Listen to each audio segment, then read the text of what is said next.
कहते हैं दुनिया में माँ बाप से बड़ा कोई रिश्ता नहीं होता। इतिहास में ऐसे अनगिनत उदाहरण मिलते हैं जहाँ बेटों ने अपने माता पिता के सम्मान और सपनों के लिए अपना सब कुछ न्यौछावर कर दिया।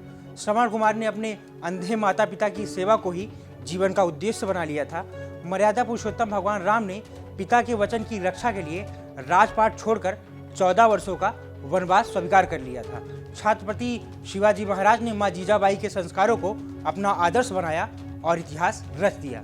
लेकिन प्रयागराज से जो कहानी सामने आई है उसने इन तमाम उदाहरणों को झकझोर कर रख दिया है। यह कहानी एक ऐसे बेटे की है जिसने उन्हीं लोगों की जिंदगी छीन ली जिन्होंने उसे जन्म दिया, उसे पाला पोसा और इसके लिए अनगिनत सपने देखे। एक माँ, एक पिता और एक बहन, घर के भीतर मिली लाशें और हर तरफ पसरे हुए सवाल। जिस बेटे को परिवार का सहारा बनना था वही परिवार के लिए विनाश की वजह बन गया। आज हम जानेंगे आखिर रिश्तों के इस खूनी अध्याय के पीछे की असल सच्चाई क्या है। नमस्कार, मैं विकेश द्विवेदी, आप देखना शुरू कर चुके हैं पंजाब केसरी टीवी। दरअसल प्रयागराज में बीते मंगलवार को कोतवाली थाना क्षेत्र के साउथ मलाका इलाके में एक बंद घर के भीतर पति पत्नी और उसकी बेटी की लाशें मिली, लेकिन घर का बेटा गायब था। जांच तेज होती तब तक शाम को लापता बेटे का भी शव बरामद हो गया। लेकिन इसमें सबसे बड़ी दिलचस्प बात यह है कि जिस बेटे की लाश मिली है उसने ही अपने दोस्त के साथ मिलकर अपनी माँ, बाप और बहन का कत्ल किया था।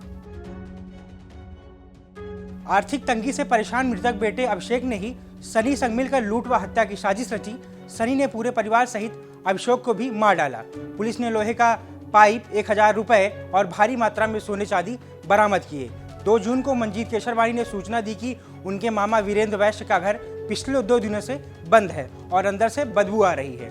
पुलिस ने मौके पर पहुंचकर जब घर का ताला तोड़ा तो अंदर वीरेंद्र, उनकी पत्नी अनीता वैश्य, बेटी मीनाक्षी वैश्य और भांजे अभिषेक वैश्य के शव बरामद हुए। अभिषेक का शव मृतक परिवार की 12 से 13 दुकानों में से एक दुकान के अंदर मिला है। हालांकि अभिषेक का शव कई दिन पुराना लग रहा है और सड़कर फूल गया है। लिहाजा प्रयागराज पुलिस ने 12 घंटे में ताबड़तोड़ एक्शन लेते हुए हत्याकांड का पूरा खुलासा किया और मुख्य आरोपी सनी को गिरफ्तार कर लिया है। कमिश्नरेट प्रयागराज में एक घटना हुई है, उसका खुलासा किया गया है। उसमें एक अभियुक्त सनी गुप्ता को अरेस्ट किया गया है। उसके कब्जे से लगभग 1 किलोग्राम सोना और 360 ग्राम चांदी की बरामदगी की गई है।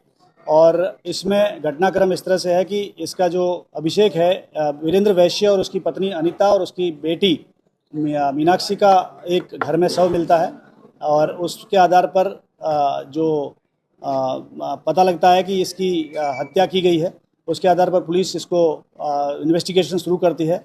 इन्वेस्टिगेशन में पाया जाता है कि रविवार को 3 बजे के आसपास सनी गुप्ता को अभिषेक, जो वीरेंद्र वैश्य मृतक का बेटा है, अभिषेक बुलाता है और अभिषेक और सनी गुप्ता दोनों मर्डर का प्लान करते हैं। अभिषेक अपने ही माँ बाप के और बहन के मर्डर का प्लान करता है, क्योंकि अभिषेक को वीरेंद्र वैश्य और उसकी मदर ने अपनी संपत्ति से बेदखल कर दिया था और उसी संपत्ति को पाने के लिए और पैसे और गहनों को पाने के लिए अपने माँ बाप और अपनी बहन का ये सनी गुप्ता के साथ मिलकर के शाम को 5 बजे 31 तारीख को लगभग 5 बजे के आसपास उसी के घर में मर्डर करता है।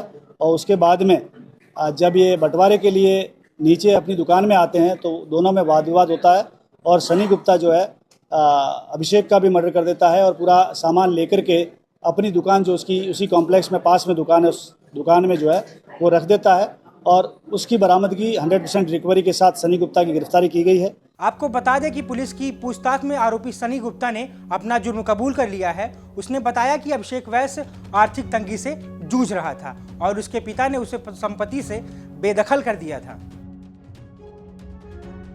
आरोपी ने खुलासा किया कि उसने पहले अभिषेक की बहन की हत्या की, फिर ऊपर जाकर उसके माता पिता को मार डाला। इसके बाद लूट के बंटवारे को लेकर हुए विवाद में उसने अपने साथी अभिषेक की भी हत्या कर दी। सबूतों को मिटाने के लिए उसने शवों पर डिटर्जेंट पाउडर और तेजाब का इस्तेमाल किया था। तो एक बार फिर साबित हो गया है कि लालच और पैसों की हवस जब रिश्तों पर हावी होती है तो अपने भी पराये हो जाते हैं। प्रयागराज का यह हत्याकांड सिर्फ मौतों की कहानी नहीं, बल्कि टूटते पारिवारिक मूल्यों और बिखरते रिश्तों की एक भयानक तस्वीर है। फिलहाल मुख्य आरोपी पुलिस की गिरफ्त में है और मामले की जांच जारी है।